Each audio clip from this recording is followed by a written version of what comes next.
네, 안녕하세요. 이원재입니다. 12월 16일 월요일 이원재 끝내주는 경제 라이브 시작하겠습니다. 지난주 토요일에 여의도에서 가결입니다. 우 의장이 얘기하는 순간에 엄청난 환호성이 울려 퍼졌죠.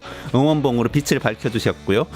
여의도에는 그날 이곳저곳에 선결제한 커피가 500잔, 1000잔, 순댓국도 100그릇 이렇게 있었다고 합니다. 많은 분들이 드시고 또 미리 결제해 주신 거 그걸로 지갑을 열어서 민주주의의 힘을 보여주셨어요. 그런데 저는 이런 생각도 들었습니다. 1980년, 1987년에 우리가 우리의 선배들, 우리의 아버지 어머니, 우리의 언니 오빠, 누나 삼촌들이 다 나서서 민주주의를 지켰죠. 그때 선결제해 주신 민주주의를 우리가 누리고 있었던 거 아닐까. 그리고 토요일에 광장에 나가서 응원봉을 흔들던 그 젊은이들이 미래의 우리 그 다음 세대가 누릴 민주주의를 선결제한 게 아닐까 하는 생각이 들었습니다.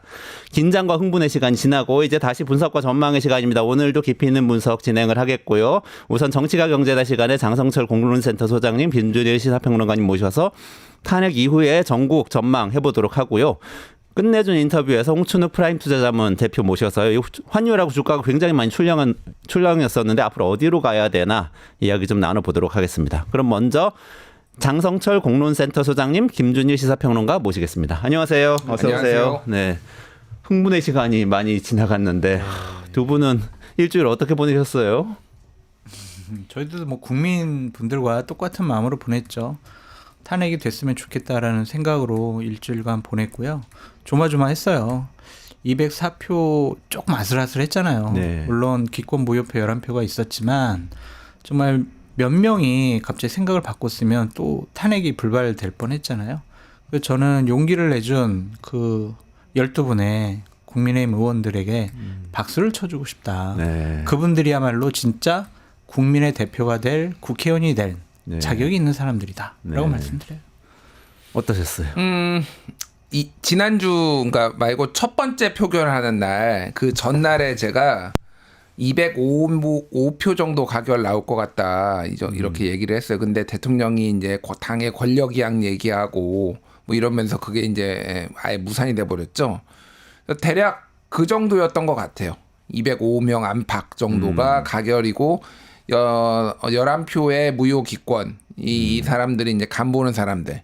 그러니까 내가 뭘 찍었는지 조금 애매하게 해가지고 나중에 분위기 보고 빠져나가려는 사람들이 한 11명 그리고 죽어도 나는 이 당과 같이 뼈를 묻겠다는 사람이 85명 이 정도 된 것 같아요. 그냥 저는 서글펐습니다. 솔직히 가결돼서 기쁜 게 아니라 아니 쿠데타를 일으키고 내란을 일으켜도 반대가 85명이나 되는 게 이게 정상적인가 나라가? 저는 그 생각이 들어요. 무슨 짓을 해야지 그럼 앞으로 대통령이 탄핵되려면 도대체 무슨 짓을 해야지 이게 탄핵이 될 것인가? 탄핵이 좋다라는 게 아니라 쿠데타를 일으켜도 이렇게까지 반대가 많은 게 참 이상한 나라구나. 대한민국. 물론 대한민국의 저력을 보여줬지만은 갈 길이 멀다 이 생각이 많이 들었어요. 그래도 좀 긍정적으로 봐요. 그래도 탄핵 통과됐잖아요. 네? 아니야. 아니야? 큰일이야. 오늘 하는 얘기가 다 큰일 난 얘기밖에 없어 지금. 김준일 평론가님은 또 개인적으로 굉장히 몰입하셨을 수도 있을 것 같은 게 제가 그날 계엄 선포한 날 밤에 방송 출연하신 거 봤거든요. 예. 근데 갑자기 소집해가지고 밤에 뛰쳐나와가지고 하신 거죠. 그렇죠. 그때 제가 멘트 기억해요. 그때 현장에 계신 군인 여러분, 공무원 여러분 오판하지 말아야 됩니다. 이런 얘기 하셨잖아요. 예, 맞습니다. 정말 떨리는 마음을 하셨을 것 같은데. 잡혀갈까봐. 그럼에도 불구하고 그런 목소리가 모여서 이렇게 의결은 된 거는 의미가 있는 것 같아요. 가결됐으니까. 대한민국 국민의 승리라고 봐야 되겠죠. 거리에서 그 추운데 그 4-5시간 동안 불편한 자리에 앉으셔가지고 탄핵을 염원하셨잖아요. 그게 그냥 진영과 정파를 떠나서 정당을 떠나서 이거는 잘못된 거야. 이거는 바로잡아야 돼. 그럼 국민의 염원과 성원이 바로 국회에 반영된 것이 아닌가 그런 생각이 듭니다. 근데 사실은 토요일에 저는 이런 기대를 했거든요. 국민의힘에서 자유투표에 맡기겠지. 그러니까 당론을 가부를 정하지 않고 자유투표에 맡기지 않을까 그런 예상을 좀 잘못된 예상을 그 전에 했었는데 마지막에 결국에는 당론으로 부결 당론을 유지를 했어요. 그렇고 그 부결 당론 때문에 사실은 많은 의원들이 또 심리적으로 부담을 느껴서 반대표나 말씀하신 대로 뭐 찬성하는데도 무효표나 기권표를 일부러 던지거나 이랬을 것 같은데 왜 이게요. 그렇게 됐을까요? 윤석열 대통령의 비상계엄이 잘 됐다, 찬성한다, 뭐 그렇게 옹호하는 사람들은 없어요. 단 한 명도 없을 거예요. 근데 탄핵되고 난 다음에 여러 가지 전국 흘러가는 상황을 보면 와, 이게 맞나? 그거에 대한 두려움이 있는 거죠. 가장 큰 두려움은 이러면은 조기 대선이다. 그러면 민주당이 정권을 다시 가져가겠구나. 지금 당대표인 이재명 대표가 대통령 될 가능성이 많겠구나.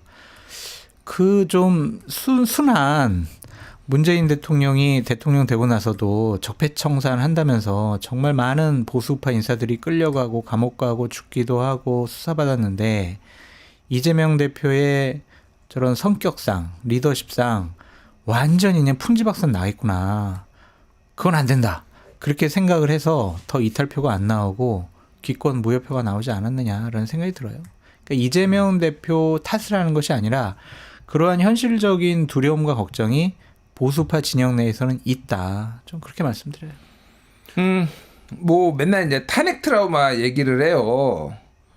그러니까 박근혜 탄핵을 해서 그 상처와 트라우마가 국민의힘 의원들한테만 있나요? 사실은 모든 국민들이 다 그런 상처가 생긴 거예요. 어떻게 크든 작든 어떤 방식으로든 생긴 거잖아요. 마치 본인 무슨 정가의 보도처럼 탄핵 트라우마라는 얘기를 맨날 꺼냅니다. 그만 좀 꺼내세요. 모두가 다 상처. 그럼 이것도 또 그러면 윤석열 탄핵 트라우마 또 얘기할 건가요? 아니, 그러니까 잘못했으니까 탄핵이 된 거고 자기 죄가를 치른 거잖아요. 그러니까. 근데 맨날 탄핵 트라우마 이게 내 느낌이 그런 거예요. 사실 박근혜와 윤석열의 탄핵 사유는 저는 비교도 안 된다고 봐요. 그렇죠. 그러니까 뭐 비교도 안 돼요, 진짜로. 물론 박근혜도 잘못했고 윤석열도 잘못했는데 그거를 이제 경중을 따지자면은 이런 거예요. 내 친한 친구가 옛날에 뭐 절도를 하다가 걸려가지고 감옥에 갔어. 내가 근데 증언을 했어. 그래서 걔 감옥에 갔어. 나는 이제 깜빵 트라우마가 내 친한 친구의 깜빵 트라우마가 생겼어. 근데 연쇄살인마를 잡았어. 얘도 내 친구야. 안 돼. 얘는 내 트라우마가 너무 커가지고 얘는 절대 감옥 보낼 수 없어. 이런 거 같아. 내가 보기에는 거의 연쇄살인마예요. 제가 보기에는 미친놈이에요.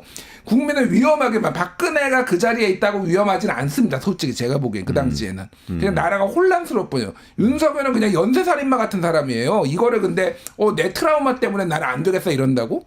그러니까 이 사람들이 얼마나 제정신이 아니냐면은 화를 내기 시작해요. 누구한테 화를 내냐? 가결표 색출하려고 막 시작을 합니다. 제정신들이 아니에요. 의원총회에서 실제 그랬다고 그러죠. 예. 한 명씩 일어나가지고 찬성했는지 반대했는지 뭐 했는지 다 일어나라라는 거예요. 화는 윤석열한테 내야죠. 아니 조기 대선을 치르게 돼서 뭐 누가 대통령이 될지 누가 알겠습니까? 그건 모르지고 아직 뭐 몰라요. 진짜 어떻게 될지, 언제 대선을 치를지, 이게 빨리 될지 뒤에 될지 내년 하반기 될 수도 있어요. 제가 말하는 거는 이거는 윤석열을 탓해야 되는데 그 어떤 사람 한 명도 윤석열한테는 뭐라고 한 사람이 없어요. 지금도 이 정당이 심각하게 문제가 있다라는 겁니다. 윤석열한테 뭐라고 해야 돼? 일단은 그거부터 시작해야 돼요. 윤석열한테 뭐라고 해야지. 왜 윤석열한테는 한마디도 말을 안 합니까? 진짜 윤석열 대통령은 지금 어떤 상태인가요? 지금 국힘의 그런 상황은 뭐 대충 장 소장님께서 본인의 의견은 아니죠. 이제 국민의힘 의원들의 심리 상태를 잘 설명을 해주셨는데, 그렇죠. 저는 그런 전혀 다른 입장. 원래 윤석열 씨 구속과 탄핵을 주장을 하셨었고 저는 처음부터. 김종인 평론가님 말씀에 150% 동의합니다. 그렇죠. 근데 지금 말씀하신 것들에 또 지금 제 욕 올라와요 댓글에? 아니요. 제가 갑자기 죽어라. 수습하시려고 해서 댓글에 또 계속 장 소장님 방송에 계속 나오시라고. 근데 그 지금 윤석열 씨가 마지막까지 사실 말하자면 이 모든 것을 인정하지 않겠다는 담화문을 발표하면서 퇴장 아닌 퇴장을 했잖아요. 그게 두 가지 이유 때문인 것 같아요. 본인 스타일. 그냥 어쨌든 당신 좀 사과해야 돼라고 해도 한 번도 사과 안 했었잖아요. 잘못 인정 안 하고.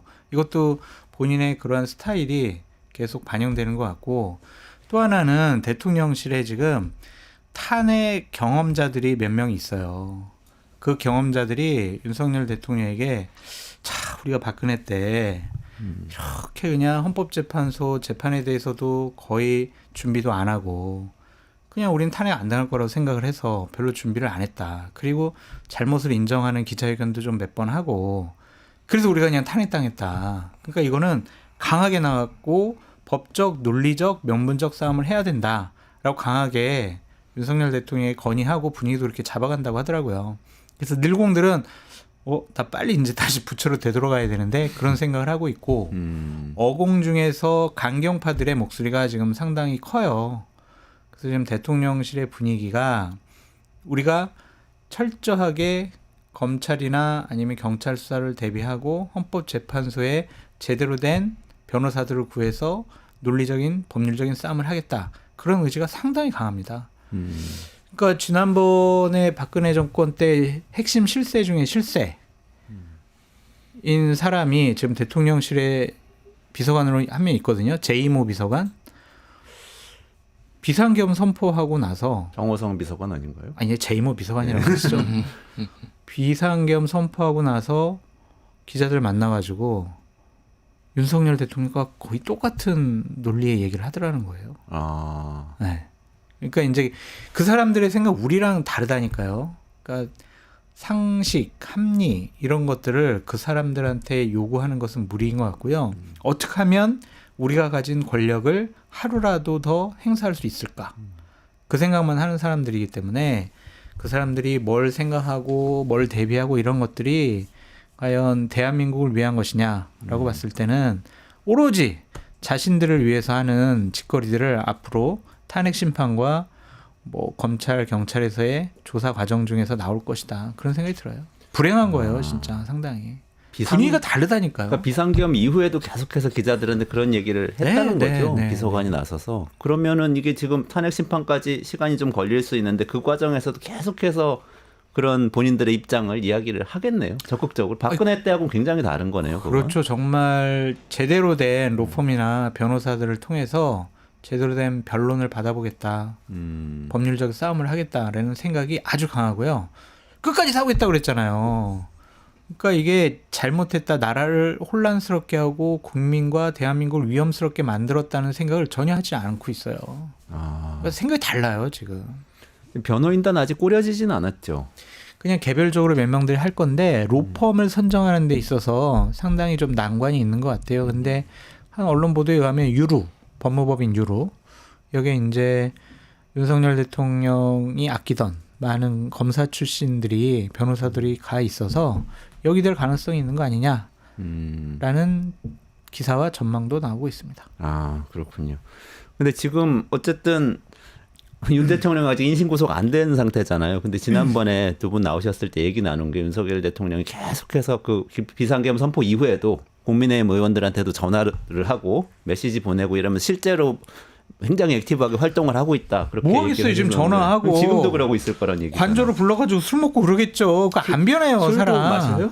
이 상황에서? 맛있겠지 아니 뭐. 술 안 마시고 지금 어떻게 이 상황을 버티겠어요? 아니 뭐 알코올 중독인데요, 뭐. 그러니까 제가 뭐 한 얘기는 아니고 중앙일보 논설위원이 윤석열은 세 개의 중독이 있다. 권력 중독, 유튜브 중독, 알코올 중독. 뭐 이 얘기를 이제 써놨거든요. 뭐 드시겠죠.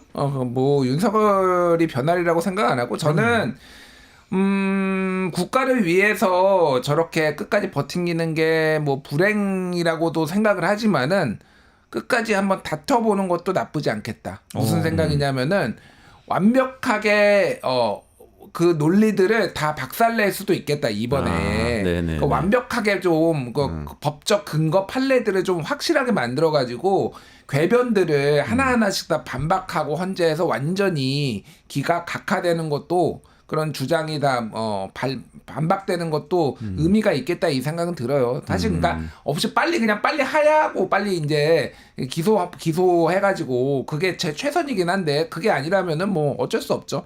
예. 근데 만약에 술을 마시면 갑자기 궁금해지는데 그 돈 누구 돈으로 마셔요? 법카로 마시나? 월급 다 나오잖아요. 월급이 계속 나오는 거예요. 2억 몇 천만 원 나오고 그 의전도 그대로예요. 대통령 직무만 정지가 된 거. 왜냐하면은 이게 탄핵에서 살아 돌아올 수도 있잖아요. 네. 그렇지. 탄핵이 기각이나 각하될 수도 있기 때문에 인용이 안 되고 그러면 다시 대통령 되는 거예요. 그러니까 그 기간 동안 직무만 정지가 되는 거지 경호와 의전은 그대로기 때문에 야 술상 봐봐 그러면은 알아서 다 봐오겠죠 뭐. 특활비든 뭐 예비비든 뭐든 뭐. 뉴스토마토에 좀 제안을 하고 싶은 게 네. 윤석열 정권을 무너뜨린 1등 공신은 뉴스토마토일 수밖에 없어요. 명태균 씨 게이트를 처음 보도를 하고 그것 때문에 윤석열 대통령이나 김건희 여사가 상당히 위축되고 그치. 무리한 일을 해야 되겠다고 생각을 한 것 같아. 그래서 뉴스토마토가 지금 대통령실 관저에 기자를 파견을 해가지고 거기에 누가 드러나들은지 그걸 좀 확인했으면 좋겠어요. 아, 네. 왜냐하면 내가 봤을 때는 거의 매일 또 사람들 불러다가 술 네. 먹을 것 같거든요.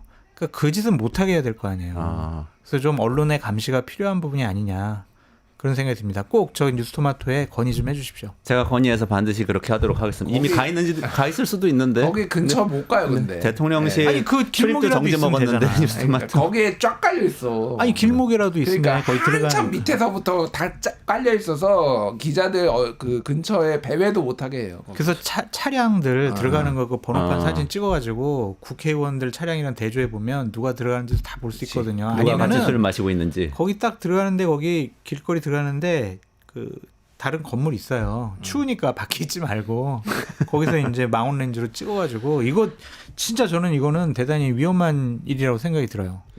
근데 지금 사실은 지금 위험하다는 거는 이분이 계속 활동을 하고 그렇죠. 있기 때문에 위험한 거잖아요. 근데 그걸 막는 아주 즉각적인 방법은 사실 수사기관에서 체포를 하는 거잖아요. 근데 많은 수사기관에서 지금 체포하려고 준비하는 것 같은 느낌이 드는데 검찰에서 소환조사 하려고 통지했다고 고지했다고 어제 발표를 했는데 지금 어떤 상황이죠? 어제 이제 오늘 2차 소환 요구한다라는 거예요. 검찰이 2차 소환 요구를 한다라는 거고 경찰하고 공수처 쪽에서는 뭐 체포 얘기도 좀 나오긴 했는데 아직 공식적으로 그게 나온 건 아닙니다. 그래서 지금 검찰 쪽이 있고 그다음에 경찰과 공수처가 같이 엮은 같이 있다라고 공조수사본부가 보시면 있고 돼요. 투 트랙인 거죠. 두 개가 있는데 지금 검찰이 어쨌든 소환 요구를 했어요. 그거는 뭐 오늘까지 2차 소환이고 보통은 2차 소환 아니면 3차 소환 다음에 체포하거든요. 일반적으로 네. 장성철 소장이 검찰에서 나오라고 했는데 장 소장님이 안 나간다. 저 바로 갑니다. 아니야. 저는 그래도 바로 갑니다. 나 기분 나빠 안 야, 가. 그러면은 2차까지는 참아요. 그런데 뭐 진짜 중요한 사람이면 3차까지도 봐주는데 그 다음에 일반적으로 체포하거든요. 네, 네. 예, 근데 대통령 같은 경우에는 이게 그러니까 긴급 체포가 있고 체포 영장이 있어요. 긴급 체포는 영장 없이 그냥 체포하는 거잖아요. 이거는 긴급 체포 요건에 아예 써 있어요, 그냥.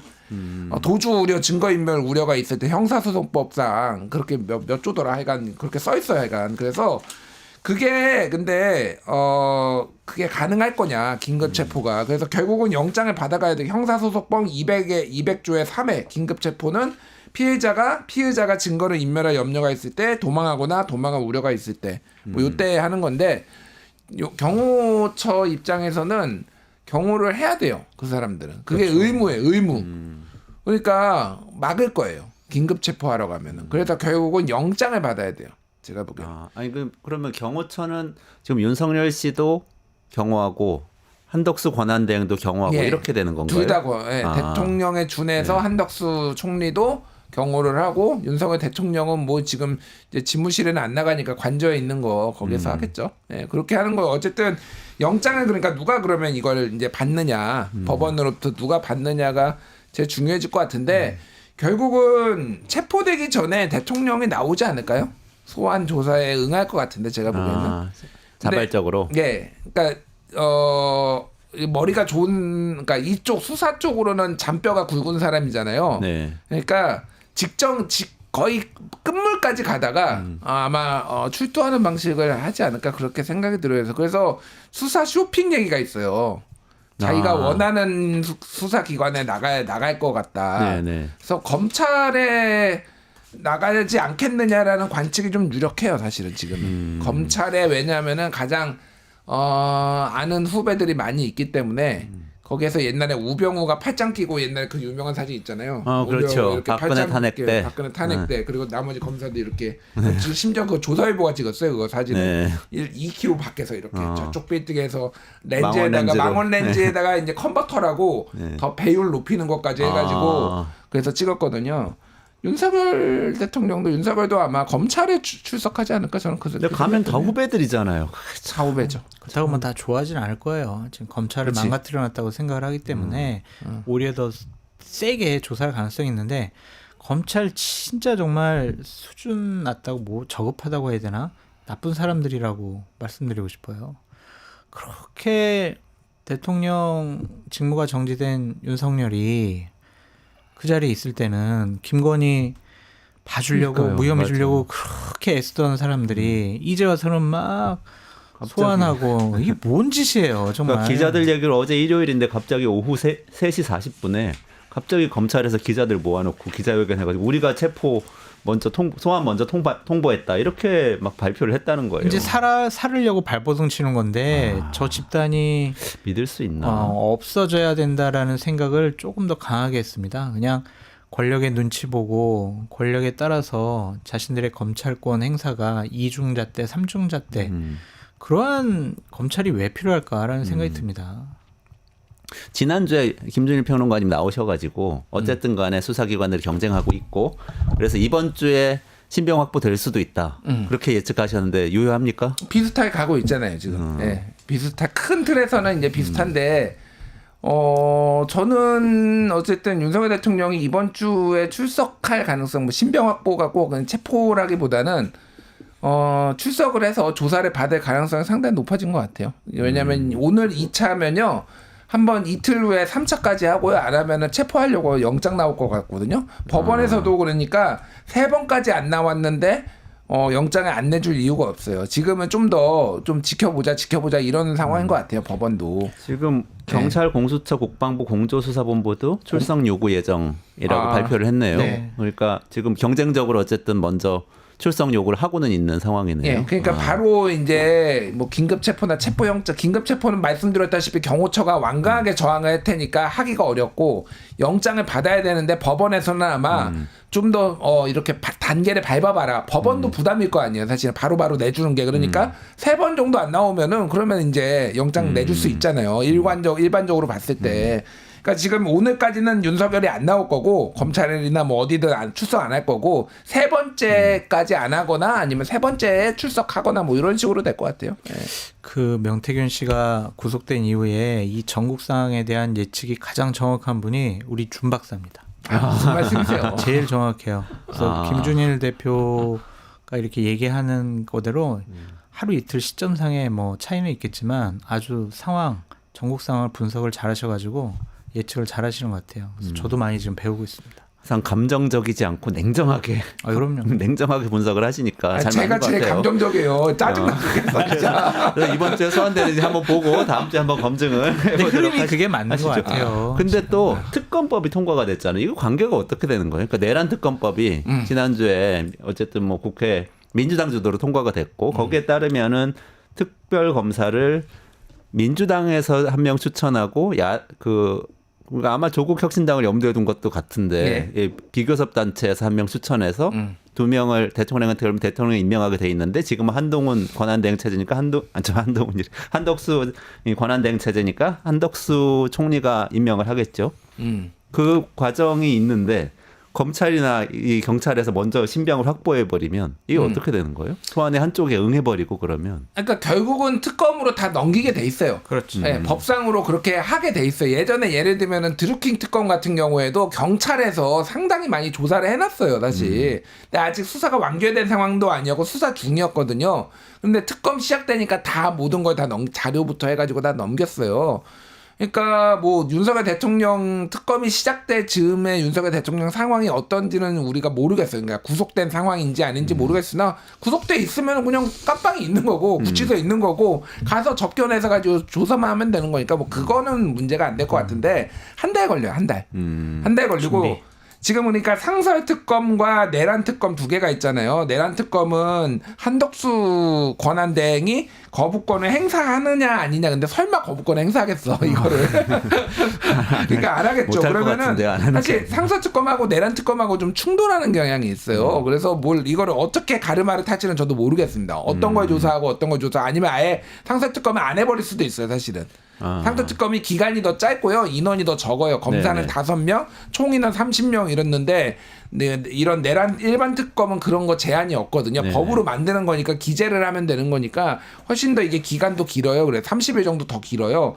그러니까 아마 내란 특검이 통과가 되면 상설 특검은 없어지거나 그거는 뭐 국회가 알아서 하겠죠. 예, 그렇게 될 거예요. 그래서 한 달 정도 있는 동안 어떻게 하느냐가 좀 관건이 될 것 같습니다. 아, 알겠습니다. 어쨌든 이번 주 내 신병 확보될 것 같다. 그리고 결국에는 이 언제가 될지 모르지만 아마도 다음 주 이후에 이 만들어질 특검으로 다 이게 모이게 될 것이다. 저는 직무가 정지된 대통령 윤석열 뭐 특검이나 조사 그것도 바라고 있는 사람이긴 한데 김건희 특검법이 네네. 아직 지금 정부로 이송이 안 돼가지고 지금 뭐 거부권이라든지 이런 걸 판단을 지금 정부가 못 하잖아요. 아 그래요? 통과된 거 아닌가요? 통과는 됐는데 네. 정부에 이송을 해야 돼. 네. 근데 이송을 아직 안 했대요. 안 왜냐하면 이송을 하면은 윤석열 대통령이 또 거부권 행사할까봐 좀 킵해놨다고 하더라고요. 지난주까지는 그랬으니까. 그럼 이제 이번 주에 네. 이송할 거 아니에요. 네. 그래서 김건희 특검을 통해서 김건희가 그동안 무슨 잘못을 했는지에 대한 제대로 된 조사와 수사가 필요하다. 그것이 대한민국 정의를 위해서 오히려 더 필요한 것이 아니냐라는 생각이 들어요. 왜냐하면 윤석열 대통령이 지난 2년 6개월 동안 계속 본인이 가진 공적인 권한을 김건희 부인을 보호하기 위해서 사용했다라는 비판을 많이 받아왔잖아요. 네네.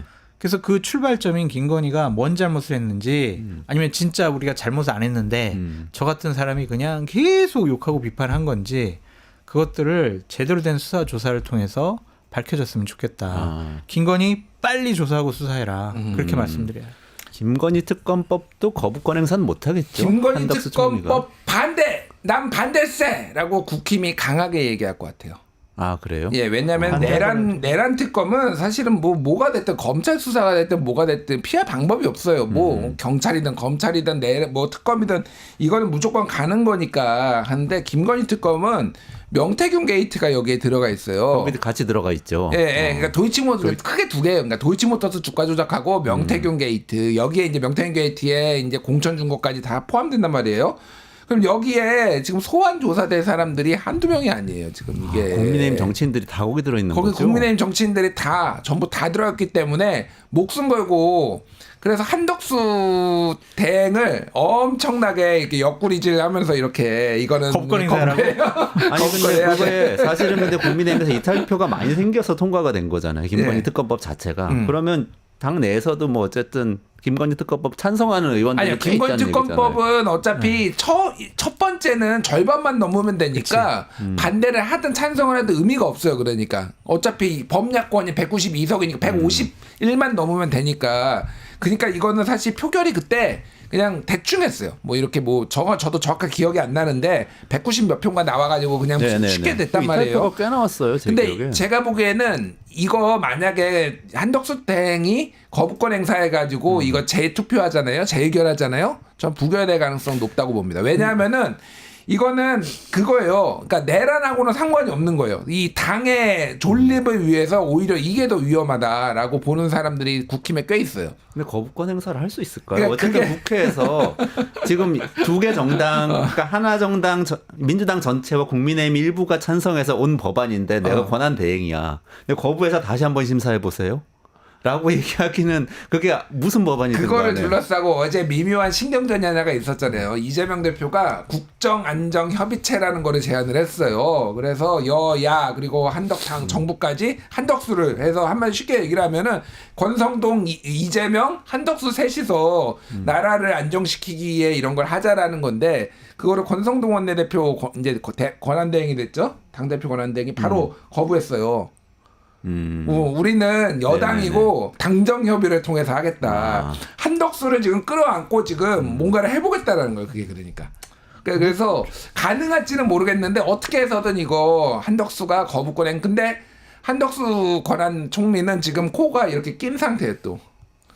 그러니까 그치. 한덕수 민주당에서 한덕수 탄핵 안 하겠다고 얘기를 해놨는데 그거 민주당은 언제 바꿀지 모르거든요. 그렇죠. 만약에 이거 거부권 행사하면 바로 탄핵 탄핵하겠죠. 그리고 가로 기소. 뭐 총리 이런. 탄핵은 민주당 단독으로도 할 수 있죠.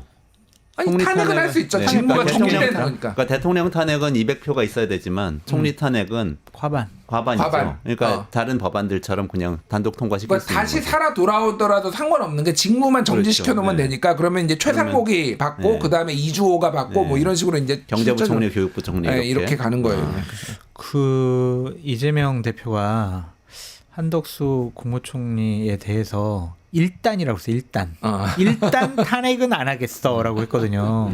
상황 봐서 할 수 있어. 좀 이렇게 읽혀집니다. 그러니까 명분은 있겠죠. 막 검찰 경찰 수사 과정 중에서 내란에 대해서 동조한 혐의가 좀 발견이 됐는데 막 이런 게 나오기 시작을 하면 그거 명분 삼아서 바로 그냥 탄핵시켜 버리겠죠. 코가 꼈어 지금. 그러면 얘기 나온 김에 국힘에서 이 특검법도 이 김건희 특검 반대할 거라고 얘기하시니까 국민의힘 얘기부터 먼저 좀 해보시면 좋겠네요. 한동훈 난장판이. 대표가 금방 사퇴했잖아요. 네, 네. 그 다음에 그럼 김준일 평론가님 지금 말씀대로라면 친윤과 권성동 원내대표 등이 계속 장악하고 있는 상황을 가정하고 말씀을 하신 거예요. 그렇죠, 그렇죠. 이게 바뀔 여지는 지금 없어요. 없어요. 없죠. 없어요. 왜냐하면은 워낙 영남권의 의원들의 목소리가 크기 때문에 지금 그리고 기본적으로 중진 의원들도 대부분 탄핵에 반대했던 사람들이라서 주도권을 가져갈 세력이 없어요 이제. 그래서 그냥 그 사람들로 쭉 가는 거예요 그냥 일단. 김무성 전 대표 비대위원장으로 모셔온다 뭐 이런 얘기가 있어요. 권성동 원내대표가 잘 좀 또 총무 10년 특수 모셨으니까 관계시니까. 근데 네. 지금은 뭐 연락 안 해요. 연락 안 하고 뭐 서로 안부 묻는 것도 이제 안 하고 있는데 하시면 제일 잘하실 분인 거는 같은데 어떠한 정치권 밖에 있는 단체들 그리고 뭐 진짜 막 목소리가 큰 극렬한 유튜버들 그리고 당내 중진 의원들이 상당히 좀 반대하는 모양이더라고요. 그래서 쉬워 보이지는 않아요. 근데 하면은 되게 잘할 뿐이다. 왜냐면은 그분 스타일이 막 누구랑 척지고 막 대립하고 갈등하고 그런 분이 아니거든요. 그래서 야당과도 소통이 잘 되고 의원들 많이 아니까 또 어쨌든 비대위원장으로서 대선을 준비해야 되잖아요. 이분이 대선에 대한 꿈은 또 없는 것이고 이분이 스타일이 이래요. 봐라 니 앉아봐라. 자 안철수 니 앉아보고 유승민 니도 와라. 뭐 오세훈 니도 오고 그래 다 해가지고 경선해가지고 짜자자 하자. 싸우지 말자. 이거 우리 이재명한테 지금 뭐 나라 뺏기면 되겠나 이런 스타일이거든요.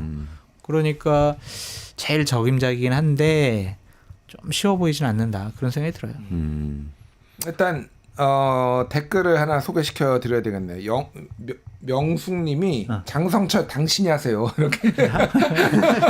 저 하면은 잘하죠 제가 진짜. 뭐 좀. 이것도 소개해드릴게요. 그러면은 벽타는 남자님이 김준일 윤한 공매언론 이게 몇 달 전에 했던 얘기인데 이게 최고의 예언이었다. 네, 제가 결국에는 윤한공멜론 얘기했던 게 7월인가 그랬어요. 맞아요, 한동훈 맞아요. 당대표 나 출마했을 때 네. 윤한 공멸할 거다라고 네, 여기서도 얘기했는데 얘기하셨고. 정확하게 솔직히 이 방식인 줄은 몰랐어.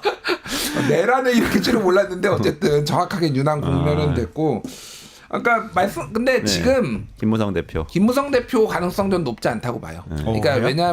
왜냐하면은 이게 지금은 시야가 굉장히 좁아졌고요. 자기들끼리 더 똘똘똘 뭉치려고 하면은 김무성 정도로도 성이 안 찰 거예요. 더 확실하게 우리 사람, 확실하게 좀 그런 사람. 그래서 저는 권영세 가능성이 제일 높아 보입니다. 개인적으로는 권영세.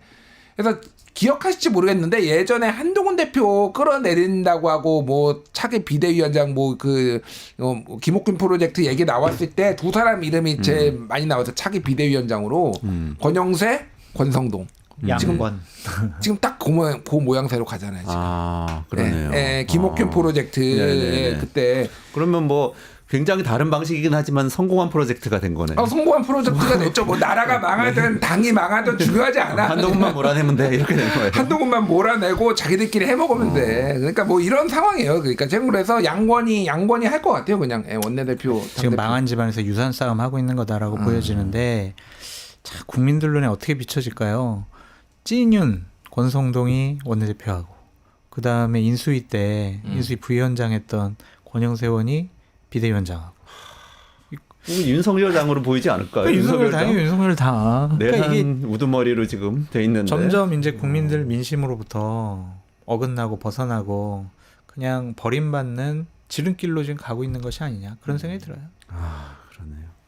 아니 이래 그 집단이 그렇다. 근데 한동훈 대표 근데 왜 이렇게 오락가락하는 거예요? 저는 한동훈 대표가 처음에 비상금 선포 직후에 냈던 메시지를 그냥 좀 유지만 했어도 이렇게까지 쫓겨나지 않거나 아니면 국민의힘 진짜 국민들의 목소리를 등에 업은 정치인을 조금 재탄생하거나 이렇게 됐을 것 같아요. 첫 번째 이유는 정치 경험이 없잖아요. 그러니까 어떻게 해야 될지 본인 스스로 상당히 갈등도 많았고 판단할 수가 없었다. 그러니까 정치적인 내공이 없었다.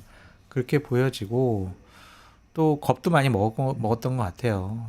정말 어마어마한 곳에서 압박도 많이 들어오고 압력도 들어오고 내가 진짜 탄핵에 찬성했을 때 그 후과 뒷감당내 할 수 있을까 그런 겁도 먹었던 것 같고 또 주변에 친한 의원들이 따르지 않는 것에 대해서도 내가 세력이 없네 이거 어떡하지 막 그러한 생각도 했는 것 같고 결국에는 정치를 모르는 사람이 너무나 큰 감투를 써가지고 본인의 능력 밖의 일을 했을 때에 이렇게 우왕좌왕 갈팡질팡하는 모습을 보일 수밖에 없었다. 그런 생각이 드네요. 한동훈 대표한테는 저는 이번 국면과 관련해서 3번의 기회가 있었다고 생각해요. 사실은 당대표직을 이렇게 연연할 필요가 없었고 오히려 지금 상황에서는 피해 있는 게 이거를 본인이 수습할 거라고 생각을 하면 안 됐어요. 애초에.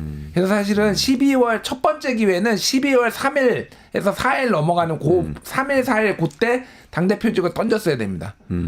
이제 이거 사태 책임을 지고 제가 사퇴를 하겠습니다라고 해서 사실은 이미지 타격을 가장 좋을 때 그리고 이 당내 보수 진영에서도 찬성이니 반대니 탄핵에 대해서 얘기가 나오기 전에 그때 물러났어야 되는데 그때를 못했고 아니면은 그 주에 있었던 투표가 있었잖아요. 그때 7일날 네. 탄핵 첫 번째 1차 탄핵 표결 이때 뭐를 했었어야 되냐면은 이거 당론 부결 안 된다. 네. 자유투표해야 된다. 네. 라고 본인이 이거를 당대표직을 걸고 던졌어야 돼요. 네. 사실은. 네. 그때 그러니까 자기가 찬성이니 그러니까 보수 진영의 그런 정서도 감안을 해서 나는 찬성이요. 이렇게 하는 게 아니라 거기에서 그날 윤석열이 당에 일임하겠소라고 얘기를 했을 때 내가 그러면 다 받아서 한시 정권을 유지해 보겠습니다. 이거를 할 게 아니라 저거는 말이 안 되고 나는 우리 그 의원들의 양심과 소신을 믿겠다라고 하면서 이거는 당론 부결은 절대 안 된다. 내 당대표직을 걸겠다. 이거를 한번 인준해 주십시오라고 해서 차라리 거기에서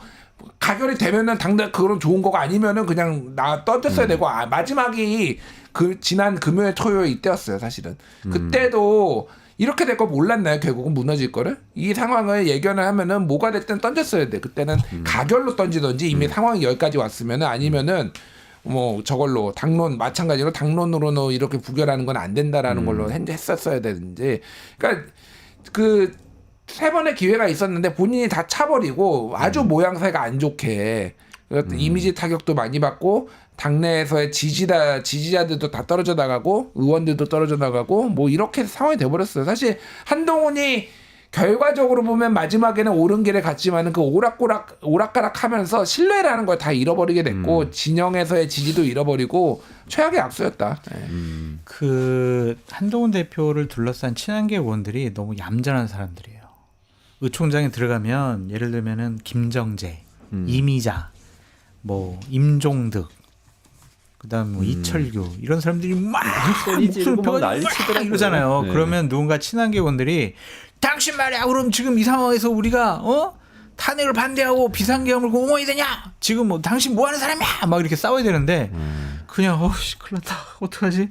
진종호 같은 경우는 나 사퇴 안 하려고 그랬는데 너무 무서워. 나 사퇴할래. 던져버리고 나가버리잖아요. 그래서 한동훈 대표가 친한계 의원들을 제대로 좀 단속도 못하고 좀 더 많은 친한계 의원들을 만들지 못한 거 그 적절하게 좀 임무도 부여했어야 되는데 그냥 본인이 제가 계엄했습니까? 제가 투표했나요?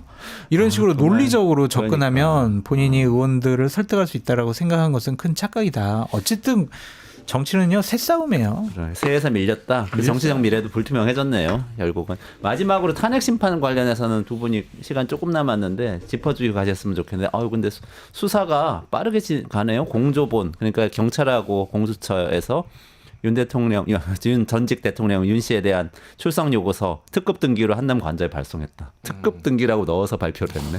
특급이면 등기면은 바로 받아야 되잖아. 아버님. 계속 초인종 눌러가지고 나와라 받아라. 내일 아침에 이건 특급 등기야. 특급 등기라고.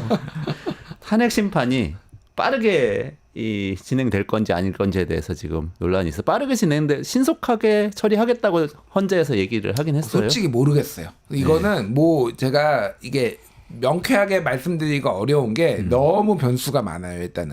일단 지금 3명이 국회가 추천한 사람들은 임명이 될 거예요. 한덕수 대행이 임명권이 있느냐 없느냐 했지만 어쨌든 직접적으로 적극적으로 권한을 행사하는 게 아니라 국회에서 추천한 사람을 제가만 하는 수준이니까 이거에 대해서는 아마 큰 이견은 없을 거예요. 그러니까 아마 임명이 될 텐데 내년 4월 18일에 지금 헌법재판소장 권한대행을 포함해서 2명이 지금 퇴임을 하거든요. 두 사람이 다 문재인 대통령 임명했던 사람이에요. 그렇기 때문에 대통령이 이제 행사를 해야 돼요. 근데 그때까지 만약에 4월 18일까지 안 되면요. 한덕수가 임명을 할 건지 말 건지 권한대행이 이걸 할 수 있는 건지 아닌 걸 가지고 논란이 일단 생길 거예요. 그러니까 노무현은 2달, 쉽게 얘기하면 63인데 뭐 2달, 박근혜는 3달이었거든요. 이거는 근데 윤석열 대통령이 법적으로 다퉈보겠다라고 했기 때문에 굉장히 오래 걸릴 가능성을 배제할 수 없습니다. 또 하나는 윤석열이 보수 진영에 주는 마지막 선물 같은 거로 또 인식이 될 수가 있는데 보수 입장에서 보면은 내년 그러니까 633 법칙에 따르면은 11월 15일에 공직선거법 이재명 1심이 나왔기 때문에 이게 3개월 하면은요 2월 15일, 5월 15일이에요. 그러면 2월 15일에 일단은 1심은 보자. 그리고 거기까지 시간 끌어보자. 가능하면은 2심까지 끌어보자. 5월 15일까지 이렇게 나올 가능성이 높습니다. 180일까지 하게 돼 있거든요. 최장. 최장 180일까지 하게 돼 있으니까 지금이면은 한 6월 초중순 이 정도 되겠네요. 그러니까 이거 사실은 법적으로도 이거 5월 15일을 넘긴다고 해서 문제가 되지는 않아요. 그러니까 지금 뭐 그런 상황이에요. 그래서 이게 너무 변수가 많아요, 사실은. 이게 어떻게 될지를 알 수가 없습니다. 헌재가 어떤 판단을 하느냐가 되게 중요해요. 문영배 특히 헌법재판소장 권한대행이 어떤 판단을 하느냐. 네. 윤석열 씨는 어쨌든 이 기간을 끝까지 끌면서 싸워보겠다는 전략으로 나오겠네요. 증인 한 50명 데려올 거예요. 증인 한 사람에 한 명씩 하면은 사실 이게 이재명 대표가 예전에 공직선거법 이거 하고 뭐 대장동 때 했던 방식이거든요. 시간 끌기. 그러니까 증인 이렇게 일주일에 한 명씩 데려와도요. 이거 그러면은 50명이면요. 50주인데 그렇게까지 끌 수는 없잖아요. 근데 상당히 시간 많이 할 수도 있겠다. 아니 근데 이거는 어떻게 보면 전 국민이 증인인데 뭐 텔레비전으로 다 봤잖아요. 그런데도 이게 재판을 오래 끌 수가 있나요? 근데 어쨌든 그러니까 제가 그거로 뭐 바라거나 그런 게 아니라 제가 냉정하게 관측을 하는 거예요. 그러니까 냉정하게. 그러니까 최장 180일이잖아요. 180일 걸릴 수도 있습니다. 제가 보기에는. 그러니까 이 얘기를 하더라고요. 그 정청래 의원이 법사위원장이니까 아마 탄핵 소추인 대표단이 이제 되는 것 되게 돼 있는데, 근데 고 위원장이 발언하는 걸 보니까 두 가지 이슈가 있는데 하나는 법리적인 이슈, 그 다음에 중대성이라는 이슈 두 가지를 다투게 되는데. 법리성 부분은 지금 이견이 있을 수가 없다는 거예요. 그러니까 헌법에 다 계엄 요건이 나와 있기 때문에. 근데 이 중대성 가지고 사실 윤석열 씨가 다툴 건데 그게 핵심이 통치행위고 윤상현 의원도 이제 국회에서 그 발언을 본회의에 얘기했던 게 고도의 통치행위다. 통치행위는 이게 법리적으로 따질 수 없는 어떤 중대한 이유가 있으면 할 수 있는 거다. 이렇게 지금 얘기를 할 거라는 거예요. 그럼 그걸 놓고 계속 증인을 데려와서 계속 기일을 연장하려고 시도하면 성공할 수도 있다. 지금 그런 우려를 하시는 모르죠. 거예요. 그러니까 저는 사실 솔직히 얘기하면은 지금 누가 대통령이 되고 그런 문제보다 이게 빨리 잘 해결되냐면은 이재명 대표가 공직선거법 2심이 무죄가 나오면요 굉장히 빨리 해결될 수도 있어요. 이게 좀 어떻게 좀 이게 나라를 생각하면은요 뭐 그거는 차후 문제인 것 같아요. 그러니까 이게 빨리 정리가 돼야지.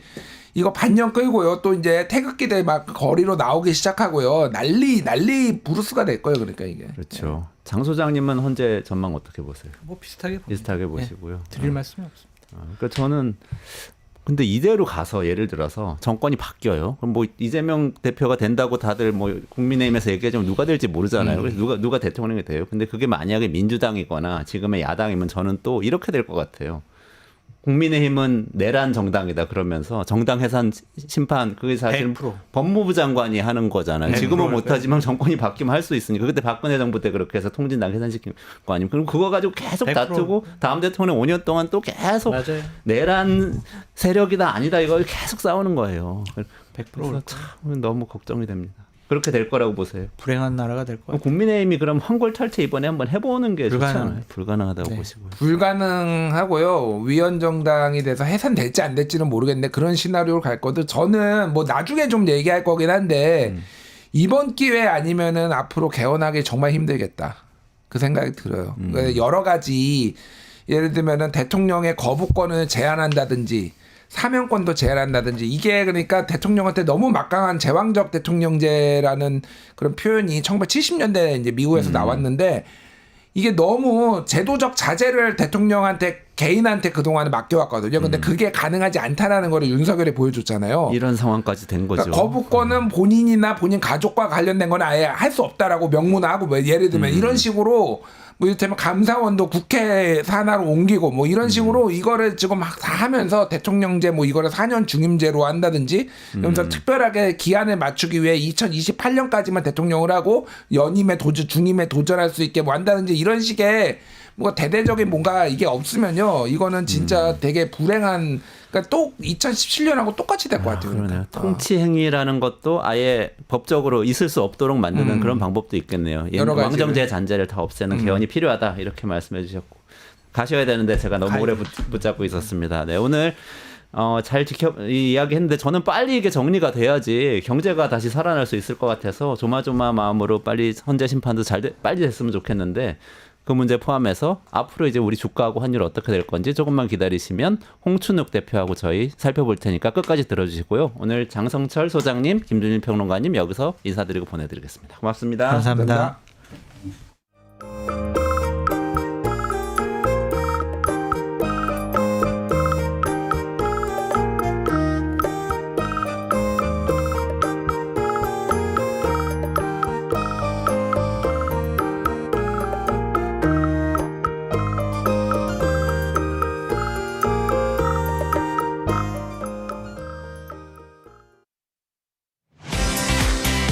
사용자 중심의 뉴스포털 플랫폼 뉴스통.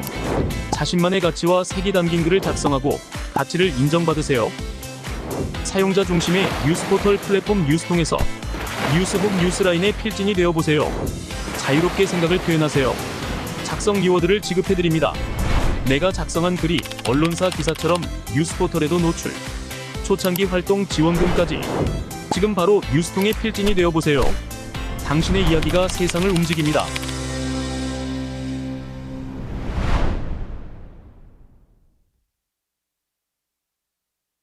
아유, 이게 우리나라 환율 엄청나게 출렁이었잖아요. 그러니까 정치적으로 급변하는 사태도 있고, 근데 보니까 이게 정치가 영향을 너무 많이 끼쳐서, 그러니까 담화문 한번 발표하면 환율이 그냥 쫙 치솟았다가 또 이쪽 반대편에서 뭐 탄핵 어떻게 한다고 그러면 또 쫙 내려갔다가 왔다 갔다 하더라고요. 그래서 지금 정치와 경제 같이 좀 생각해야 되는 국면인데 또 냉정하게 우리 환율과 주가가 지금 굉장히 좀 많이 출렁이었는데 이게 안정돼 갈 것인지 앞으로 오를 건지 어떻게 될 건지 고민해봐야 되는 시간, 냉철한 분석과 전망의 시간 가져보겠습니다. 홍춘욱 박사님 모시겠습니다. 안녕하세요. 어서 오세요. 네, 안녕하세요. 네. 그러니까 지금 환율 주가가 굉장히 좀 출렁였죠 그동안에. 많은 분들이 또 이게 생각은 못 하고 있었는데 어떻게 보십니까? 우리나라는 채찍의 끝에 있다. 그래서 채찍의 손잡이가 이제 선진국 경기 또는 글로벌 뭐 동향 이런 거에 굉장히 영향을 많이 받죠. 그래서 미국의 산업 생산이 한 1% 늘면 우리나라 수출은 한 10% 늘고요. 네. 미국의 산업 생산이 한 1% 줄면 우리나라 수출은 한 10% 주는 아, 예, 그런 나라거든요. 아 그럼 채찍의 손잡이를 미국이 갖고 미국이나 있고. 뭐 유럽이나 네. 일본이 쥐고 있고 우리는 채찍의 끝에 있죠. 아, 그 우리 옆에 중국이 붙어 있고 뭐 그렇습니다. 네, 네. 그러니까 그 수출 보면 네. 한국 수출, 중국 수출 변동성이 네. 어마어마하잖아요. 그렇죠. 네. 네, 그래서 이제 한국, 일본, 뭐 대만 요 정도까지가 채찍의 끝에 있는 이제 공업 네 나라라고 보시면 되겠고요. 네. 한중일에 대만까지.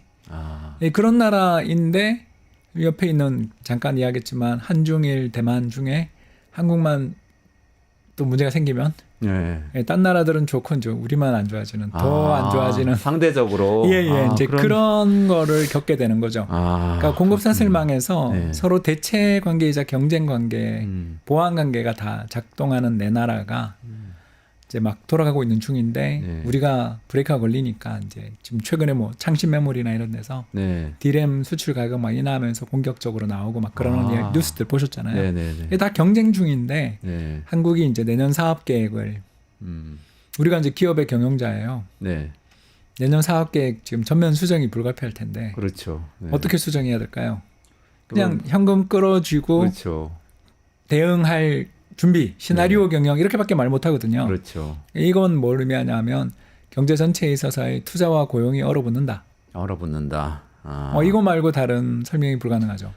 그렇군요. 그러니 외환시장, 주식시장도 엄청나게 반응하는 거고 그렇습니다. 근데 그런 것 치고는 잘 버텼다. 잘 버텼다 그래도. 예, 그림 네. 한번 보여주시면 네. 감사하겠는데요. 저는 뭐 그림으로 설명하는 게 훨씬 네, 편해가지고. 그러시죠. 환율이죠. 예. 네. 빨간 선이 우리나라 환율, 파란 선이 미국 달러 가치. 달러 가치라면 예, 교역 가중 달러 아, 가치라고 해서 이제 네네. 7개국 주요 통화에 대해서 다른 나라 가치하고 다 상대적으로 비교한 게 그렇죠. 미국 달러 그래서 가치고 이제 빨간 선은 우리나라 것만. 그렇죠. 네네. 우리나라는 이제 미국에 대한 환율이고 네. 그 미국의 달러 가치 파란 선은 이제 전 세계 7개 통화에 대한 네, 캐나다 네, 네. 달러부터 뭐 스위스 프랑, 일본 엔 뭐 이런 것들입니다. 네네. 그래서 이제 저게 선진국 대비 달러의 가치와 우리나라 환율을 비교해 보시면 완전히 똑같이 움직이죠. 그러다가 이제 지난 한 달만 다르게 최근 한 달 사이에 네네. 미국 달러 가치가 급등했다가 11월 네. 초 트럼프 당선되고 급등했다가 11월 중순 말로 가면서 조금 떨어지고 있는데 네. 우리만 오르고 네. 그러니까 저게 그러네. 이번 충격이라고. 그러네요. 한 20원 정도가 영향을 받았다. 그럼 전반적으로는 원화만 뭔가 계속 뭐 가치가 떨어지고 있었던 건 아니네요. 한 달 아니죠. 전까지만 전 세계 해도. 통화가 다 네. 미국 달러 대비해서 약세를 보이다가 엔 빼고는 다 약세를 네. 보이다가 이제 이번에 미국의 그 연준이 금리 인하할 거라고 다 기대하고 있잖아요. 네네네. 안 하면 이제 큰일이 또 나는 건데 네. 아무튼 미국의 금리 인하에 대한 기대가 좀 있으면서 달러 강세가 좀 주춤하고 있는데 네. 우리나라 환율만 1,440원까지 그냥 탄핵 쇼크로 한 2, 30원 정도 올랐다. 오른 거죠. 2, 이렇게 볼수 30원이면 있습니다. 근데 선방한 겁니까? 그렇게 봐야 되는 게 네.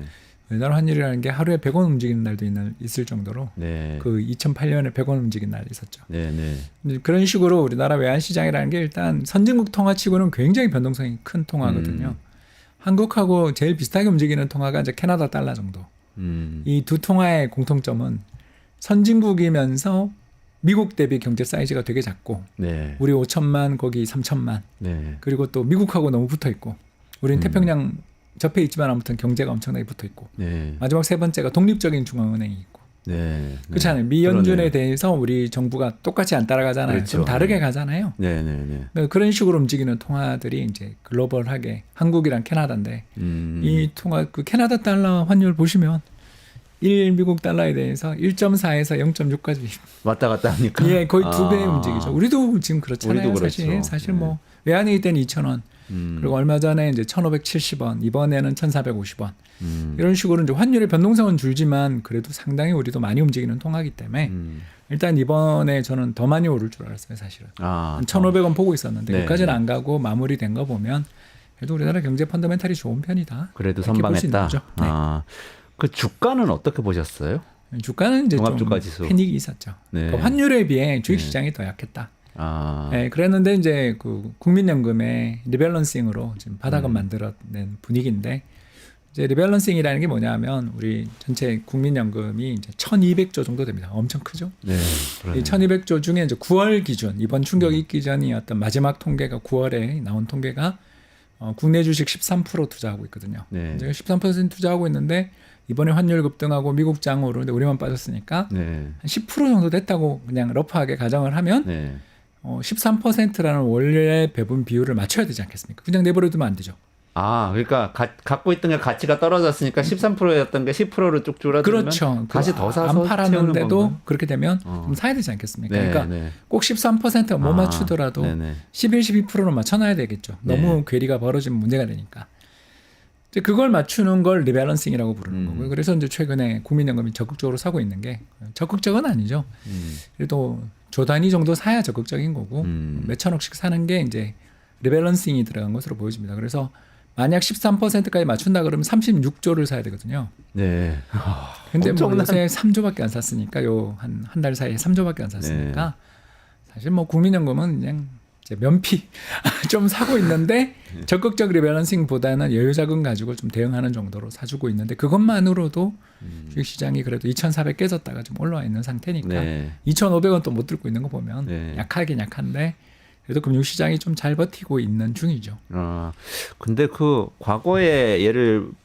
과거에도 이런 경우 많이 있었을 거 아닙니까? 국민연금 펀드를 리밸런싱 계속 해왔을 거 아닙니까? 근데 과거의 예를 보면 국민연금이 그렇게 해서 나중에 좀 성공적이 됩니까? 그럼요. 어떻습니까? 그 2008년이 그랬죠. 아, 그래요? 예, 2008년 당시는 뭐 매월 10조 산 달도 있고 그랬어요. 예, 그렇게 해서 이제 2010년, 11년에 계속 팔았죠. 왜냐하면 이제 또 그때 주가가 그때 오르니까. 예, 그렇죠. 그때 890포인트 정말 옛날 일입니다만 종합주가지수 890포인트가 또 2200포인트 가니까 2배 넘게 오르잖아요. 네, 또 네. 국민연금은 리밸런싱을 열심히 했으니까 네. 그러니까 저가 매수를 했으니까 또 고가 매도도 잘하죠. 그럼 국민연금 따라가는 것도 좋은 전략입니까? 그럼요. 아, 그래요? 예, 이게 굉장히 좋은 전략입니다. 이제 다만 근데 2021년 문재인 정부 때 네. 국민연금 리밸런싱 중지 명령 내렸던 것 때문에 이제 그 전략이 약간 브레이크는 걸려 있는데요. 혹시 기억 안 나세요? 2021년 그 어떤 4월에 내용이었죠? 좀 설명해 2021년 4월에 국민연금이 이제 또 그때는 국민연금 전체 보유 비중 목표가 15%인데 20%가 돼 있었어요. 네. 왜냐하면 주가 주가 너무 올라서. 예, 예. 네. 그래서 이제 열심히 파니까 갑자기 뭐 정체 모를 그 무슨 주식연대로 기억하는데 그래서 이제 국민연금이 주식 팔아서 주가 못 오른다. 시위를 벌인 거예요. 그래서 전주에서 네, 시위대를 네. 맞았죠. 이제 그때 근데 정부가 중립을 지켰어야 되는데 보건복지부 장관 시켜가지고 국민연금 리밸런싱 그 조건을 바꿨어요. 그래서 못 팔게. 아, 그래요? 예, 그러고 주가가 그 뒤에 이제 2,100포인트까지 맞아서 거기서 이제 국민연금이 발생한 손실이 한 30조 정도 손실을 봤죠. 그 리밸런싱을 중지시킴으로써 발생한 손실이 20조 이상은 되는 것 같아요. 근데 지금 같은 경우는 그러니까 거꾸로 만약에 그런 조항이 그대로 있었으면 지금 더 더 세게 공격적으로 샀겠죠. 더 세게 샀겠네요. 샀겠죠. 사실은 싸게 사서 비싸게 파는 예. 게 이게 장기 투자자들한테는 제일 좋은 건데. 네, 그렇죠? 그래서 제가 역대 정부를 다 싫어합니다. 예, 왜냐하면 국민연금 입장에서 연금의 투자운용팀장을 지내면서 제가 봤던 그리고 역사를 본 입장에서 보면 국민연금한테 이래라 저래라 하는 정부가 제일 나쁜 정부. 어쨌든 간에. 네, 지금 뭐 2015, 16년에 그 박근혜 정부가 네네네. 물산 모집 합병. 맞아요. 삼성물산 제일 모직. 예, 그리고 2021년 문재인 정부 때 국민연금의 국내 주식 매도 중지 결정. 이런 것들 때문에 연금이 수익률이 정말 저는 더 개선될 수 있는데 많이 망가졌다. 그렇게 보죠.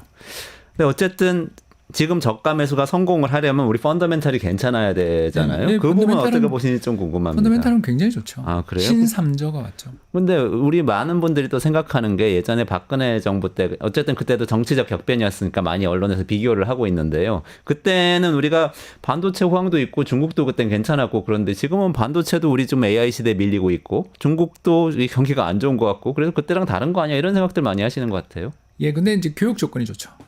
교육 조건에 교육 대해서 조건이나. 설명을 이제 좀 네. 그림과 함께 설명을 좀 드릴 수 있으면 좋겠는데요. 네네. 경제 성장률과 교육 조건 배열. 예, 빨간 선이 이제 교육 조건인데요. 이제 교육 조건이 뭐냐면 우리가 반도체 한 박스를 팔아서 원유 한 드럼을 수입하고 있어요. 이해되시죠? 그러니까 이제 이렇게 살고 있었어요. 그런데 갑자기 국제 유가가 폭락해가지고 반도체 한 박스 팔아서 원유 2드럼을 살 수 있게 됐어요. 네. 자, 그럼 우리는 2배 잘 살게 되죠. 네, 좋아진 거네요. 예, 그렇죠. 그러면 저 그림에서 빨간 선이 바로 그 변화를 측정한 것입니다. 그리고 그 교육 조건의 변화가 오른쪽으로 좀 제가 그러니까 땡겨놨기 올라가면 때문에. 좋아지는 겁니까? 예, 교육 그렇죠. 조건이? 올라가면 성장률이 올라가죠. 네. 경제 성장률하고 딱 맞붙어 있네요. 예, 맞붙어 있죠. 그러니까 최근에 나타나고 있는 우리나라의 성장률 둔화는 윤석열 정부의 경제정책 실패가 가져온 그래요? 성장률의 둔화인 거고 그걸 제외하고 보면 우리 경제 펀더멘탈은 되게 좋은 거죠. 그러니까 저는 우리나라가 특히 추 장관 시절에 네. 굉장히 큰 정책적인 실수를 추경호 했다고. 장관 예, 때 시절에 기재부 장관 할 때 예, 왜요? 엄청난 어떤 실수를 했다고 부분이죠? 생각하는데 이제 그게 바로 뭐냐면 수출이 안 좋을 때는 항상 우리나라 정부는 재정을 씁니다. 반대로 수출이 좋을 때는 재정을 긴축하고. 아, 수출하고 그게 연관돼 있네요. 그렇죠. 내수가 아니고. 아니 그게 이제 마찬가지죠. 아, 네, 왜냐하면 정부 정책은 결국 내수 경기를 좌우하니까. 네네네. 그림 다음 그림 보여주시면 감사하겠습니다. 네, 수출 증가율과 정부 소비 증가율을 보면요. 빨간 선이 네. 이제 정부 소비 증가율이고요. 파란 선이 한국 수출 증가율입니다. 이게 완전 역관계가 뚜렷하죠. 특히 그러네요. 제일 뛰어난 정부는 MB 정부. 그러니까 MB 정부가 그러네요. 정확하게 반대로 딱 가네. 영포- 저희 글로벌 금융위기 시기이기도 하죠. 예, 그때가. 또 운이 좋았던 게 4대강. 아, 그렇게 이제 한반도 대운하 하고 싶던 차에 불황이 오니까 그때 이제 수자원공사 등등을 동원해서 이렇게 병원에서 뭐 그냥 돈을 푼 거죠, 공기업 결국. 동원해서 재정을 썼죠. 네. 이제 그런 일들이 있어서 그러니까 운이라고도 볼 수 있지만 아무튼 우리는 운이든 뭐든 결과로 판단할 수밖에 없으니까 우리나라 역대 정부 중에 경제 정책은 MB 정부가 제일 잘했다라는 걸 이제 저기서 볼 수 있고요. 그 다음으로 네. 이제 가다 보면 또 2017, 18년 이 그림이 나오면 안 되는데 빨간 선이 이제 정부 소비 지출이 또 늘어난 시기가 2015, 16년 보시면 한국 수출이 저때 이제 국제유가 폭락하고 뭐 네네.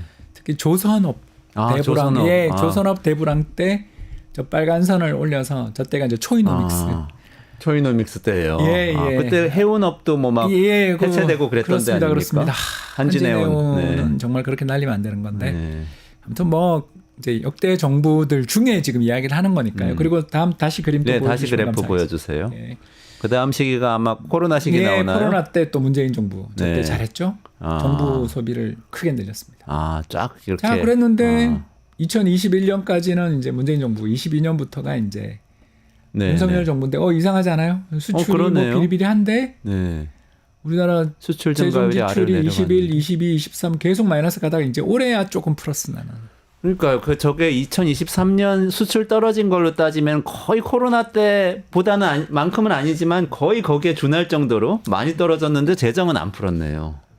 그때가 이제 안 추경호 늘어나요. 장관이니까. 그래 딱 그때 문제가 생겼군요. 그럼 그 후과를 지금 보고 있다 이렇게 볼 수도 그렇죠. 있는 건가요? 그러니까 윤 정부가 이렇게 된 게 저는 죄송합니다만 2023년, 24년 그리고 25년 내년 예산안까지 네. 3년 연속 예산안을 긴축적으로 네. 그러니까 망가뜨린 거죠.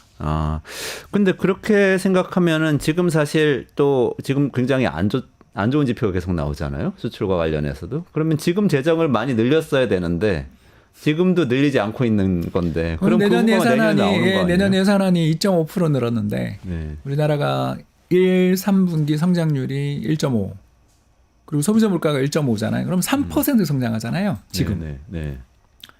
그 3% 성장하는데 조세 지출, 정부 세출 증가율이 2.5%예요. 네. 죄송합니다만 뭐 제가 이제 경제 분석가로서 네. 그 특히 이런 현업과 관련되거나 연금에 있거나 뭐 또는 은행에서 딜링룸 일을 하면서 이렇게 일을 쭉 하다 보면 이게 정부가 이 일을 하는 게 도저히 이해가 안 될 때가 가끔씩 있거든요. 네. 그게 이번 22년에 만든 23년, 24년 뭐 이 예산안, 네. 내년 예산안까지 보면 죄송합니다만 관료들한테 넘어간 거 아닌가. 그러니까 윤 정부가 네. 추경호 장관이든 또 최근 최 장관이든 최상목 장관이든 훌륭한 분들이시겠지만 네. 뭐랄까요 그 정책을 보면 우리나라가 국가 부채 문제로 나라 망한다 뭐 이런 또는 너무 그 앞에 부채를 많이 썼기 때문에 이제 긴축을 해야 된다라는 거에 너무 이제 시장 상황이나 경제 상황을 전혀 보지 않은 상태로 네. 네. 그냥 그걸 그대로 받아들인 결과가 이 실패로 나온 거 아닌가. 그래서 참으로 보면 되게 그 기존은 알겠지만 죄송합니다만 좀 그 현실을 너무 안 보는 뭐 귀를 막고 있었던 거 아닌가. 근데 앞서의 그런 우리 코로나 때 대처한 거나 뭐 또 글로벌 금융위기 때 대처한 거 이런 거 보면은 기획재정부의 관료들도 그런 것들은 알고는 있는 거 아닙니까? 말을 못 하는 거 아닙니까? 위가 누구냐가 중요한 거 아니겠어요? 그러니까요. 그래서 저는 관료에게 꼭 책임을 물어야 되나라고 하면 결국 부총리. 네. 근데 그 두 분 다 기재부 출신이신데. 그렇죠. 네. 그러니까 결국 저는 위에 정책 라인에 그러니까 정치인이잖아요. 장관부터가 그렇죠. 정치인이니까. 그렇죠. 네. 장관부터 정치인인데 그 정치인 라인에 뭔가 그 심각한 문제가 생긴 거 아닌가. 그래서 아. 저는 최 장관님이 그 차관 시절에 제가 되게 좋아한 분이에요, 사실. 네. 그래서 이분이라도 이번에 내년 예산안을 할 때 좀 경기 여건, 특히 내수 경기가 그 3분기 성장률 0.1% 나오고 막 이런 시기가 보이고 있었잖아요. 그런데 그때 그걸 미스한 것, 그리고 더 나가서 추가 경정 예산안 편성을 네. 서둘러 9월이라도 했어야 되는 거 아닌가. 네. 네. 그 국회 개원이 된 다음에 바로 추경을 올렸어야 되는 거 아닌가 싶은데 그거 다 미스한 걸 보면 이렇게 제가 개인적으로 볼 때 이렇게 스마트한 사람이 없는데 왜 이걸 놓쳤나. 결국 뭔가 커뮤니케이션의 미스라든가 그 내에서 재정 긴축을 해야 된다라는 건 건드릴 수 없는 뭐가가 돼 있었던 게 네. 네. 이번에 이 사태까지 온 거 아닌가 그런 생각을 갖게 됩니다. 아, 근데 우리 경제 체질 자체는 괜찮습니까? 이게 뭐 부분, 정부 세계에서 재정 정책 부분 빼고 나면 이게 세계 톱 레벨이죠. 우리보다 아, 잘하는 그래요? 나라가 10나라가 안 되는. 현재도 예, 그래요. 우리 올해. 다 삼성전자 걱정하고 있기는 한데 이게 뭐 어떻습니까? 근데 하이닉스가 더 잘하니까. 하이닉스는 또 그러니까 올라탔죠. 꼭 한 AI. 회사만이 우리나라를 먹여 살린다라고 생각하시는 것 같아요. 그런 걸 볼 때마다 느끼는 게. 네네네. 그림 한번 좀 보여주시면 감사하겠는데 이거는 이코노미스트 기사를 제가 편집한 것입니다. 위에 네. 좀 글자 크게 할 걸 죄송합니다. 그래서 근원 소비자 물가, 실업률, 경제 성장률, 주가 상승률 네, 등 왼쪽부터 이렇게 네 가지. 예, 그 네 가지 지표를 가지고 이제 각국의 경제 성적표를 매기는 거죠. 네. 그래서 총 37개 OECD 가입 국가를 대상으로 해서 네. 한국이 10등 정도, 사우스 코리아가 10등인데 네. 저 10등 된 거 중에 이제 파란 선이 지나면 좋은 거거든요. 네네네. 근데 보시면 알겠지만 주가 빼고 다 좋아요. 그러네요. 다 파란색에 예, 주가만 예. 하얀색이고. 예, 그래서 이걸 보면 투자자분들 금방 알 진짜 수, 너무 금방 알 억울하겠다. 수 있는 거죠. 그러니까 우리가 뭐 탄핵이든 밸류업 실패든 뭐든 좋겠습니다만 아무튼 주가만 좀 잘 버텼으면 우리가 작년이 2등이었거든요. 2등이었어요. 2023년은 2등이었고요. 네. 이게 펀더멘탈이잖아요. 그러네요. 예, 그러니까 여기서 우리가 세계 그 OECD 국가 중에 2등이었는데 이번에도 주가만 세계 평균 정도만 해서도 한 3, 4등 정도는 쉽게 했을 것 같은데 네. 저걸 놓쳤죠. 그거를 못 지켜줬네요. 예, 그러니까 뭐 밸류업 지수도 역시 저는 뭐 굉장히 잘못한 정책이었다고 생각하고요. 그러니까 전혀 그게 없다. 저희들끼리 이제 표현을 이야기하자면 뭐가 없습니까? 메가리가 없다라고 하는데 내용이 없다. 내실이 없다. 예, 내실이 굉장히 없었죠. 말만 잠깐 하고. 저기 그림 하나 더 보여주시면 감사하겠습니다. 다음 네. 페이지 그림이 방금 이야기한 거에 대한 재정 규모. 이거는 이제 네. 기획재정부에서 나온 자료고요. 중앙정부. 예, 정부의 지출입니다. 정부 지출. 네, 그래서 682.4가 2022년 이거는 이제 21년에 만든 거죠. 네. 문재인 정부가 만든 예산안부터 봐주십시오. 그다음에 638, 655, 56. 그리고 아직- 특히 어. 예, 그죠? 2022년 대비해도 줄었네요. 예, 그리고 더 나가서 일반 회계가 더 중요하죠. 네네네. 정부 일반 회계 그렇죠. 예, 예, 특별 회계나 기금은 사실 국민연금한테 달린 거니까 그건 네. 빼고 봐야 되거든요. 네. 그래서 일반 회계 보시면 356 23, 24 계속 준 거 보이시죠? 그러네요. 계속 주네요. 예, 그리고 내년 예산안도 또 줄고 내년 예산 더 줄고.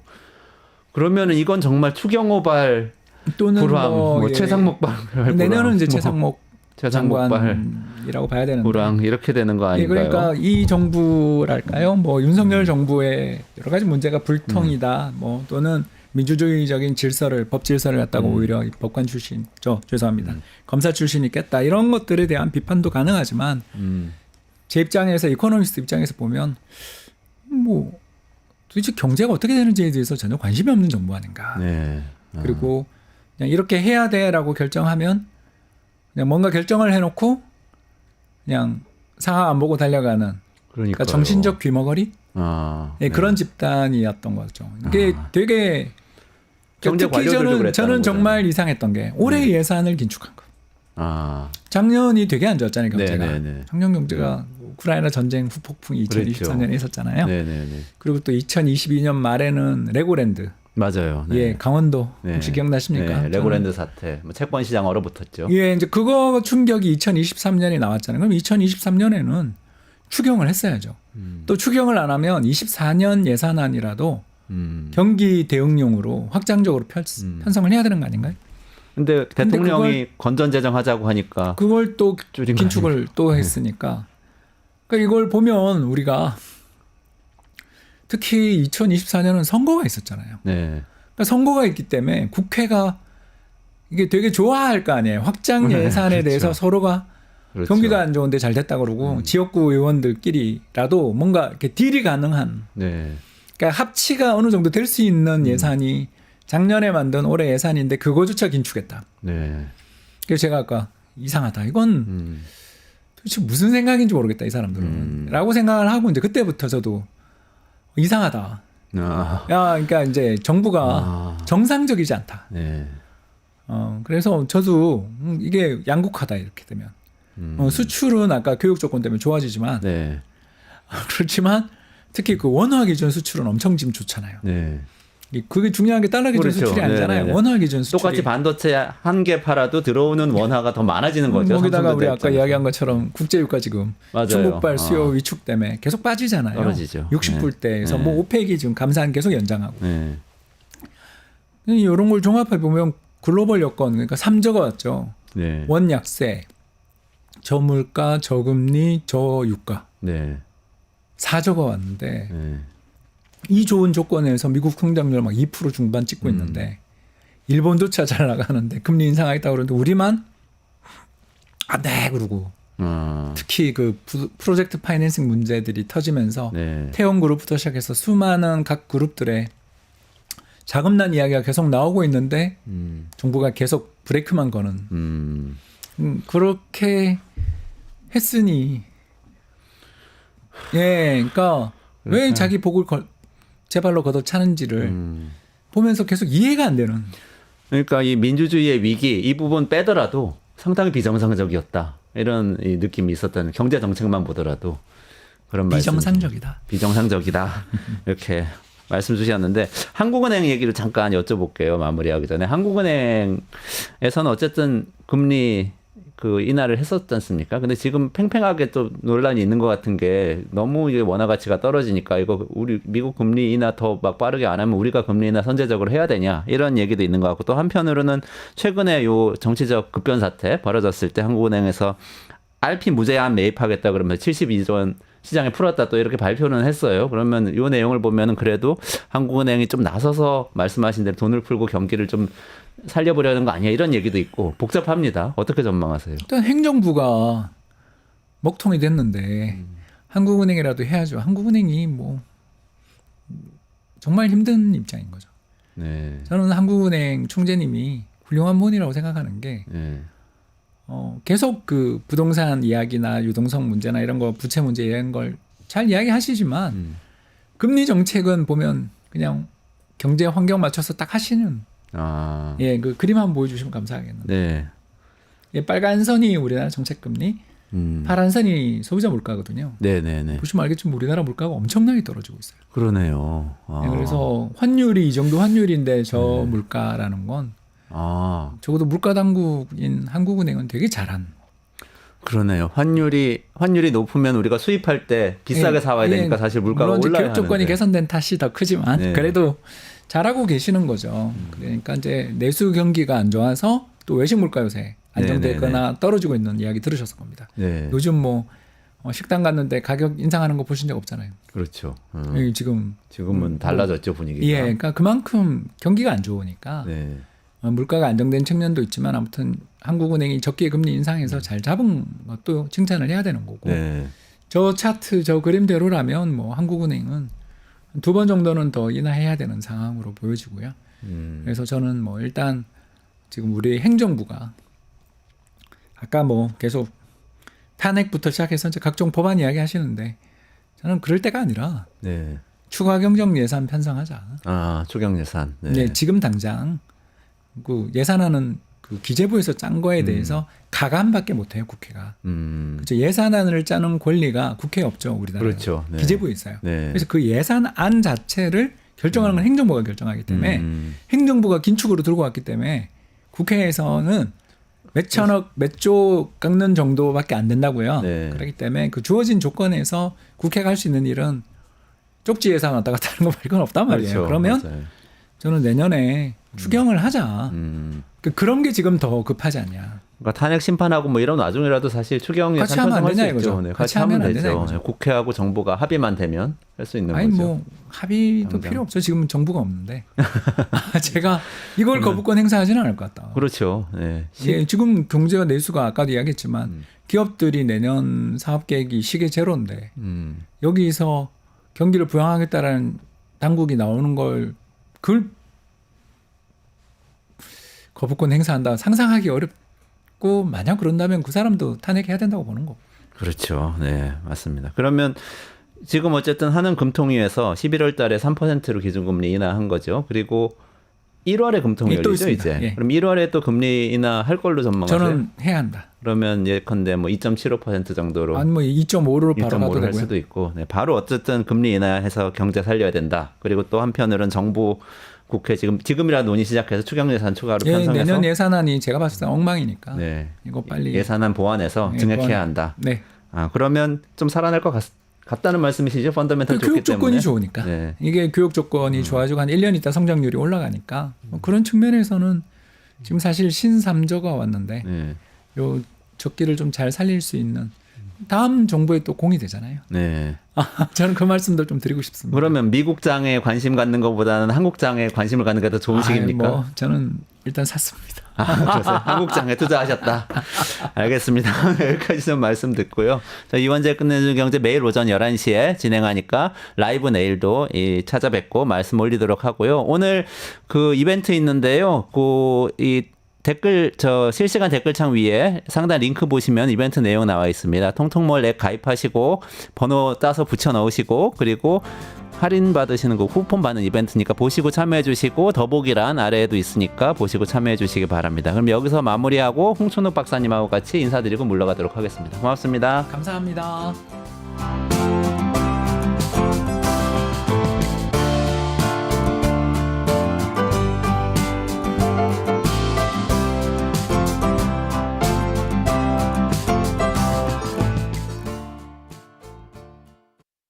유튜브 구독하고 실시간 채팅과 댓글을 남기시면 매일매일 7,000TTCO를 드립니다. 참여 방법은 통통물 어플을 다운로드하고 회원가입과 로그인을 해주세요. 마이페이지에서 나의 회원 고유 번호를 복사해주세요. 유튜브 구독 후 실시간 채팅이나 댓글창에 고유 번호를 한 번만 입력하면 준비 끝! 지금 유튜브 채팅과 댓글 쓰기 참여하고 실천 TTCO 받아가세요.